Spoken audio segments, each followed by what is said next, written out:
fantasiar. Então, ele tem uma melhor seleção de informações. Aquilo que ele acreditava já não é mais bem como eles pensavam. Eles começam a perceber coisas que não notavam. Por isso que o paciente ebiatra, ele tem uma posição reivindicatória, né, das posições sociais, dos contextos sociais, tá? Eles indagam bastante. Pode passar?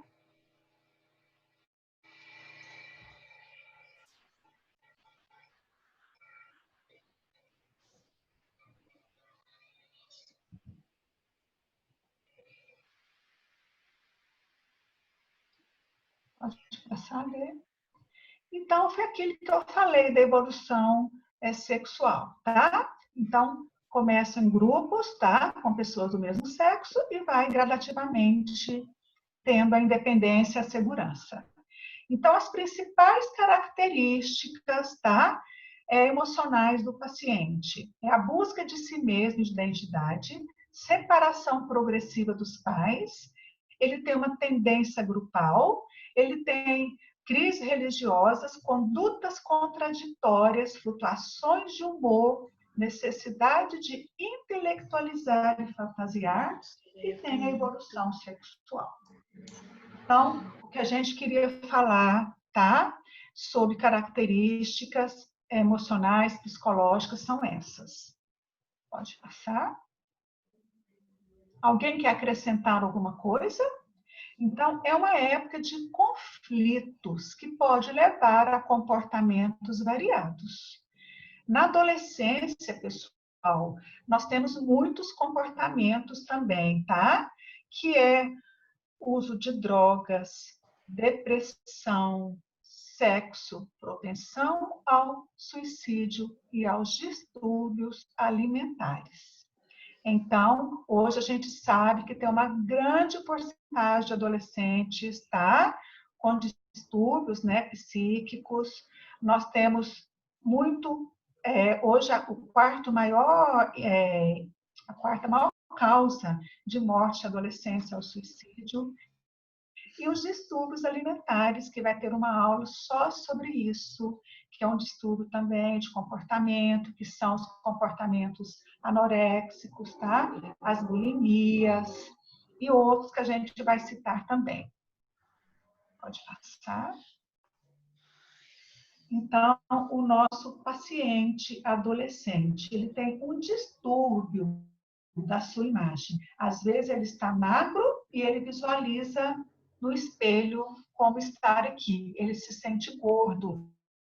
Por quê? O que a mídia preconiza hoje? O que eles cultuam? A beleza, a magreza, né? Então, está tendo assim uma disparidade muito grande. O que é o normal, o que não é? Nós temos hoje uma grande influência de redes sociais nesses comportamentos, tá, do adolescente, de distúrbios comportamentais. Então, às vezes, olha só, uma imagem do suicídio, drogas, tá? Então, é uma imagem mesmo para vocês observarem que é, né, um paciente adolescente. Pode passar. Quais são os distúrbios comportamentais? Então, hoje nós temos pacientes com o déficit de atenção e hiperatividade. Por que tem que citar aqui? Porque muitos pacientes fazem o uso de medicamentos, e esses medicamentos podem, vamos ter manifestações bucais dele, como a xerostomia, tá? Nós temos distúrbios de conduta, ansiedade, disforia, retraimento, depressão, suicídio. O alcoolismo e o consumo de drogas vai ser bem trabalhado no nosso seminário. Pode passar. Então, quais são os pontos importantes que devem ser considerados pelo profissional? Então, a gente já conhece um pouquinho da característica do paciente ebiatra. Então, olha só, pessoal, Quando a gente recebe o paciente pediatra no consultório, as informações dadas por ele durante as consultas serão mantidas em sigilos e só poderão ser reveladas se o adolescente concordar ou sempre que houver danos na sua saúde. Então, durante a consulta, se o paciente pediatra, ele te informar algum fato que pode causar algum prejuízo, tá? Mais grave na sua vida, nós vamos ter que compartilhar, mas ele tem que concordar. Toda discussão sobre adolescente deve ser realizada com sua presença. A gente não pode pedir ao adolescente para sair da sala e ter uma conversa confidencial com seus pais. Não, ele tem que estar presente e nós devemos sempre considerar o turbilhão emocional que este paciente se encontra. Então, não é incomum o paciente pediatra chegar em nosso consultório e ele não aceitar a presença, tá, dos pais na consulta. Eles falam, eu vou, mas eu vou só se eu entrar sozinho, tá? Então, nós vamos nos deparar com situações desse jeito. Pode passar? Então, quais são os pontos importantes que devem ser considerados pelo profissional? Então, ele tem que ter gosto e habilidade para lidar com os jovens. Pessoal, saber ouvir, muito importante. Muito melhor você ouvir do que você falar, porque a gente não pode dar opiniões em algum fato que ele compartilhar com você. Temos que ter uma relação empática, entender suas expectativas, porque às vezes, como eu falei, ele vai lá porque tem um incisivo central que está um pouquinho desalinhado, ele quer fazer a correção. Ele vai lá, às vezes, para fazer um simples clareamento, porque ele tem que ser aceito no grupo. A estética, para ele, é muito importante. Então, nós temos que colher os dados para criar um vínculo e devolver para ele depois o que ele foi lá procurar, né?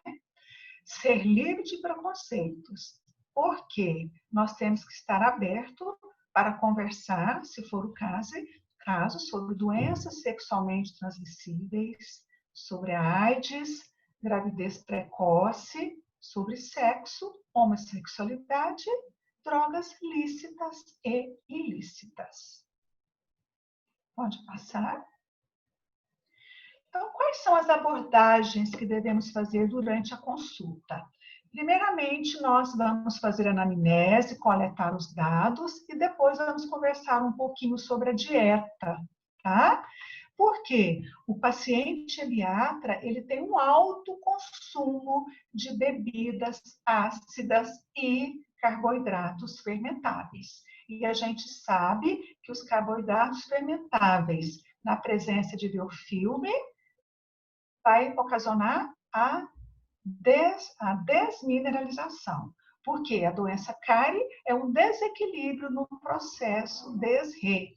E se ele não tem uma regularidade de horários, de higiene, então nós vamos ter um desequilíbrio em direção à desmineralização. Às vezes, o paciente pediatra, ele só considera cárie se ela já tiver já nos estágios muito avançados, né? Como as cavidades, onde ele está vendo clinicamente e está ocasionando algum desconforto para ele, visivelmente. Higiene. A gente, às vezes, nessa idade, tem que inserir uma técnica, tá? Tem que trabalhar uma técnica com ele, inclusive de também inserção, uso diário de fio dental. O que você pergunta ao paciente pediatra, está usando fio? Ele fala não, mas você fala por quê? Ele fala preguiça, esqueci, não gosto. Então, nós temos que trabalhar com ele sobre isso. A doença cárie, né? Nós temos que ter imagens e mostrar para ele as várias etapas das manifestações da doença cárie, que ela pode começar com visivelmente, que é o primeiro sinal, né, visível clinicamente, que é a lesão de mancha branca, até processos avançados, que é a destruição total do dente. as doenças gengivais, mais de 70% do paciente pediatra tem uma doença periodontal, tá? No caso, a mais comum são as gengivites, que é a inflamação crônica da gengiva. E é bem menos as doenças periodontais crônicas, né? Que é a periodontite. E o paciente pediatra, ele vai muitas das vezes único e exclusivo atrás de tratamentos estéticos, né? Que a gente inclui aqui hoje, além do clareamento, hoje a moda é o quê? Facetas, lentes de contato. Às vezes não tem indicação nenhuma, ele foi ao consultório fazer uma consulta, porque ele quer colocar lentes de contato. Então, cabe a nós estarmos orientando isso, tá? Qual seria o melhor tratamento, inserir controle de dieta, higiene, falar de doenças, tanto a doença cárie, quanto a doença gengival, quanto as doenças sexualmente transmissíveis, e engajando ele, né? Nós temos que conquistá-lo. E no final, se for o caso, a gente pode oferecer o tratamento estético para cada indicação, cada caso. Pode passar. Abordagens. Devemos falar sobre a litose, tá? Terceiros molares. É nessa fase que é indicado exames para a gente estar avaliando a formação dos terceiros molares, que hoje sabe-se que quanto mais precoce a remoção, melhor para o paciente. A ortodontia, falarmos sobre os distúrbios da articulação temporomandibular, que muitas das vezes é ocasionado pela má postura, por problemas emocionais. Quantas das vezes a gente não recebe o paciente pediátrico com dor na articulação por conta de um apertamento dental, por uma situação de ansiedade, de decepção, tá? Alguma situação mais turbulenta que ele está passando. Uso de contraceptivos orais nas meninas. A gente sabe que nessa fase tem uma grande alteração hormonal, tá? Que favorece porque assim, o hormônio, né? O hormônio, ele pode exacerbar a reação inflamatória. Então, ele vai aumentar o quê? A vascularização, a inflamação, o aumento são hiperplasias gengivais, tá? Então, muito importante a gente estar falando de uso de contraceptivos, tá? Com as meninas, no caso de ter alguma inflamação, alguma doença periodontal mais aguda. Falar sobre os piercings e tatuagens. Quais são suas repercussões na saúde desse adolescente? Os piercings, pessoal, às vezes eles podem provocar muitos efeitos adversos, né, na cavidade bucal. Piercings de língua, piercings na úvula, piercings no lábio, piercing no dente. Então, nós temos que estar orientando esse paciente quanto aos riscos, porque até nos casos de serem vetores de vírus, como HIV, hepatite, tá? Esses piercings também, se não forem feitos em locais seguros, em pessoas preparadas, podem ter até o quê? Uma sepsemia, né? Uma infecção, tá? Então, os piercings e tatuagens, eles podem repercutir na saúde do nosso paciente pediatra. E hoje os piercings, ele se popularizou, né? Nessa faixa etária. Mas nós teremos uma aula só sobre adornos também, tá? Pode passar. Então, o sucesso no tratamento do adolescente, nós temos o quê? Ter conhecimento das características inerentes a esta faixa etária, tá? Nós temos que conduzir ações que visam manter a saúde bucal deste adolescente e criar um vínculo, tá? Uma relação de confiança, de segurança, porque às vezes nós, os profissionais, tá, da odontologia, que estamos atendendo aquele paciente, nós somos os primeiros, tá, a reconhecer alterações, tá, que esse paciente pode estar tendo. Por quê? Na boca, nós podemos nos deparar com várias situações que indicam que esse paciente tem bulimia, que esse paciente está usando drogas, que esse paciente está com uma doença sexualmente transmissível, tá? Com manifestação bucal. Então, assim, é com muita satisfação que nós vamos receber o nosso paciente pediatra, viu? É aquele paciente que está se redescobrindo, tá? Então, muitos deles, eu tenho isso no meu consultório, eu acredito também que a professora Denise tenha, que nós temos grandes amigos, grandes confidentes no nosso consultório, tá? Esses pacientes que fazem parte dessa faixa etária dos 10 aos 19 anos. Pode passar. Então, é uma fase de muitas mudanças, né, pessoal? Muitas mudanças físicas, emocionais, sociais, tá? Então, aquele amigo que ele tinha na infância, não é ele que é mais o amiguinho dele. São outras pessoas, são 8 grupos, são outras, diferentes ideias. E nessa idade, eles recebem também muitas influências, tanto positivas quanto negativas. Então, é uma época de muitos desafios para nós profissionais, da gente saber entender, conduzir, inserir esse paciente, tá? Na promoção de saúde. Por quê? Promoção de saúde é qualidade de vida.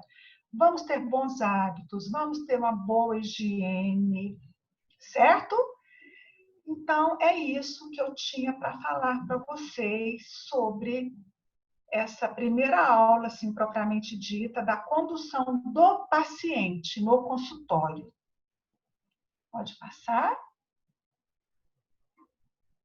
E no final da adolescência é quando ele já está na faculdade, ele já escolheu a profissão, já tem a identidade já construída, ele já sabe quem é ele, né? Já não tem inseguranças mais. Então, o tratamento do paciente pediatra, ele é bastante complexo, uma vez que se ocupa de indivíduo com intensas modificações biológicas, psicológicas e sociais, o que exige histórico médico detalhado para o diagnóstico correto e planejamento de um tratamento eficaz. Pode passar. Então, a nossa retomada, que é compreender as diferenças da abordagem de adolescente, né? Quando a gente compara ao paciente adulto e ao paciente infantil. Reconhecer os distúrbios de comportamento, que é bastante comum, e as condutas profissionais adotadas, e a consulta odontológica adolescente. Como eu falei, protocolos é o mesmo, tá? Biossegurança é a mesma.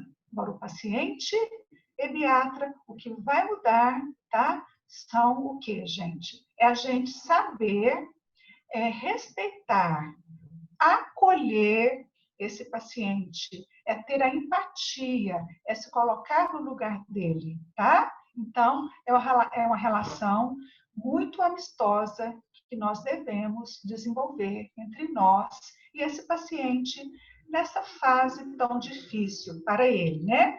Alguns passam a adolescência de uma maneira muito tranquila, outros já têm esses distúrbios. Quantos retraimentos nós não temos, né? Quantos pacientes pediatras não saem do quarto, não tem autoestima, ele não é aceito em nenhum grupo. Então, tendo a oportunidade, vamos trabalhar com esse paciente, vamos inseri-lo, tá? Nesse mundo aqui, que é tão maravilhoso, apesar de tantas diferenças que a gente tem, né? Tantas nem sempre tudo acontece como a gente quer para todos, mas o que a gente puder ajudar é o nosso papel como profissionais, tá, da saúde. Então, queria agradecer a atenção e eu estou aberta para qualquer dúvida que vocês queiram.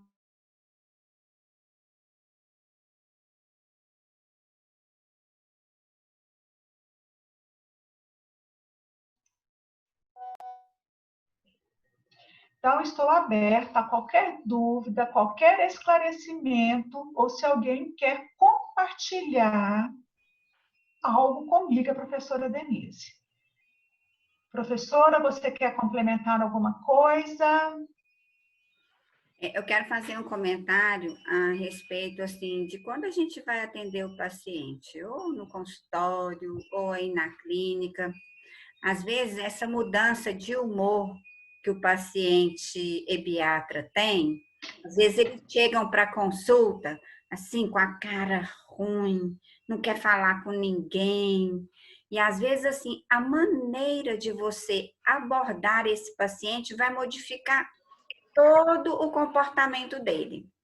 Às vezes você chega, respeita aquele fechamento dele e vai aos pouquinhos conversando, conversa um assunto, outro assunto. De repente, no final lá da consulta, do meio para o final, ele já mudou completamente o comportamento. E às vezes, qual é a tendência da gente, ser humano? Às vezes a pessoa chega com aquela cara amarrada, mas com a cara amarrada a gente fica, não é isso? Assim, oh, por que essa pessoa chega assim, desse jeito? Né? E a gente fica do jeito da gente e eles daquele jeito, que às vezes é inerente, é do comportamento dele mesmo. Então, a maneira de você respeitá-lo e conduzir essa consulta vai fazer toda a diferença. Viu? A gente tem experiências assim com vários deles no consultório, na clínica. Às vezes eles chegam acompanhados dos pais e fica dando uma resposta na mãe, fazendo aquela falta de educação. A gente dá bom dia, boa tarde, eles nem respondem. E aí a gente vai levando, né? A gente vai levando até que uma hora eles parece assim que se tocam, né? E muda aquele comportamento do meio para o final, ou lá para o finalzinho, já sai meio diferente do que ele chegou. Então, é muito importante o comportamento da gente para com eles. Por isso que a gente comenta tanto sobre esses aspectos emocionais deles e essa condução do comportamento durante o atendimento. Tá E bom? assim, e muitas vezes tem a consulta, você não vai realizar nada. Aquele dia ele foi porque ele quer conversar. Ele começa a conversar, passou a consulta, ele fala: Nossa, me desculpa, mas o ganho para ele foi muito grande, porque a gente soube ouvir.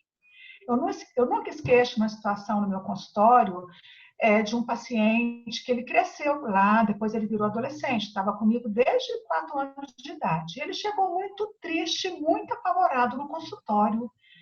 E eu falei: o que, que aconteceu? Ele falou assim: eu tirei uma nota baixa. Meu pai, hoje, a punição lá em casa vai ser muito. O menino estava muito apavorado. Aí eu perguntei para ele: eu posso comentar isso com a sua mãe quando ela chegar, que você não está bem? Ele falou assim: tia, você faz isso por mim? Eu estou com muito medo de chegar em casa hoje. Meu pai é muito bravo. Quando a mãe dele chegou, eu falei: olha, vamos conversar, ele está muito apavorado. Eu sei que esse dia não teve punição, não era um menino brilhante, sabe, em todos os aspectos. E até hoje, quando ele encontra comigo, hoje ele já formou, ele é um médico, ele fala assim: eu nunca vou esquecer a senhora daquele dia que eu cheguei muito apavorado. Eu vou usar o termo dele. Eu ia apanhar muito, tia. Meu pai ia me dar uma surra, ele usou esse termo, por conta de uma nota. E por sua conversa com a minha mãe, meu pai entendeu que foi um momento que eu não estava bem. Então, pessoal, às vezes você saber ouvir e fazer uma intervenção na hora correta, que eu simplesmente chamei a mãe e falei, ele está muito tenso, muito ansioso, e a mãe falou, pode deixar. Então, o que é isso? É uma relação de confiança, tá? Então, alguém mais quer fazer algum comentário?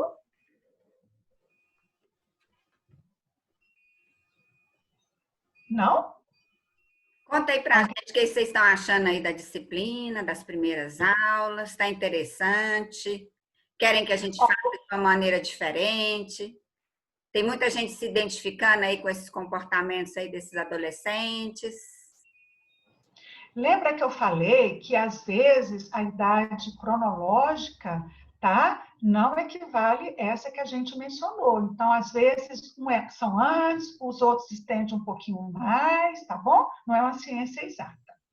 Bom, Dê, nós estamos, nós terminamos a aula assim, com 34 participantes. A gente considera assim um alto índice, tá, pessoal? Que é importante, né? Todo mundo participar das aulas. Mas ninguém quer comentar, Deusvando, Igor, a Rita, ninguém quer falar nada para nós? Alguma curiosidade? Pessoal, nós vamos ter aqui mais para frente uma aula só de doença cárie e doença periodontal na adolescência. Nós vamos ter uma aula só de clareamento, só de transtornos alimentares, só de dieta, né, professora? Por isso que a gente não vai muito. A gente quis fazer uma análise das características emocionais e depois como deve ser a condução no consultório do paciente, tá? Vai ter assim aulas bem específicas, bem detalhadas depois sobre isso. Sobre a litose. A litose é uma aula bem completa também só sobre isso. Por isso que a gente não ficou comentando assim detalhes. Agora, pessoal, um jeito também que a gente deve fazer abordagem com o paciente, às vezes você fala assim para ele, tem que escovar para não ter cárie e passar fio dental. Ele não vai entender. Você tem que falar o seguinte, se não escovar e não passar fio dental, não vai poder beijar. Você entendeu? Eles gostam, eles morrem de rir, entendeu? Então é assim que tem que ser feita a abordagem, tá? Porque eles falam, não, estou com preguiça, lá em casa não tem fio dental, minha mãe não comprou. Ah, não passei não.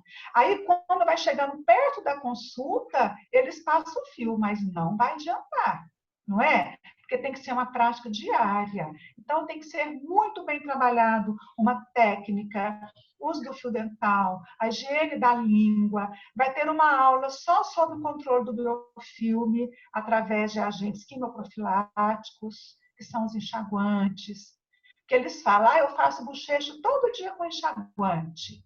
Vocês vão ver depois que não é indicado. Então, são detalhezinhos na consulta que você vai observando e vai orientando. Quem vai falar ou ninguém? Eu vou convidar o Deusvando para falar alguma coisa para a gente. Fala aí, Deusvando. Falar o quê, professora?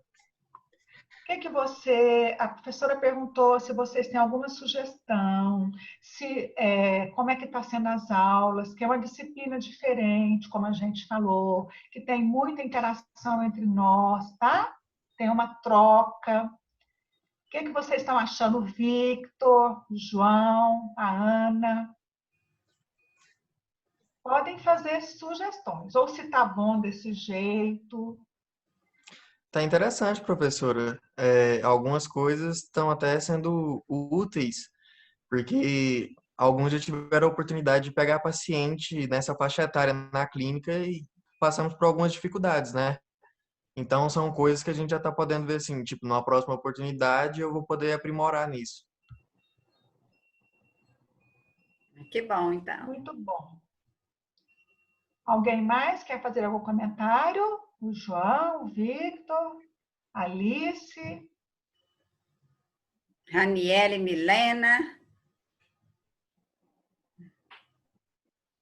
Gabriela. Então,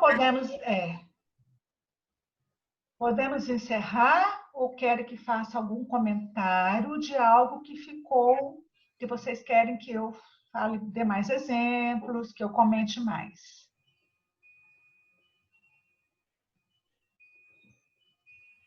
Então, gente, olha, providenciar os grupos, tá? Com os coordenadores e passar para a Ana Luísa, que a Ana Luísa vai me passar, que eu já vou, assim, até no máximo quinta-feira eu já estou colocando, porque na terça-feira vai ser, assim, uma participação ativa de vocês. Tá? Eu posso abrir aqui um parênteses só para comentar a respeito dos modelinhos que nós solicitamos, dos manequins? É o seguinte, como nós vamos inserir a aula de laboratório,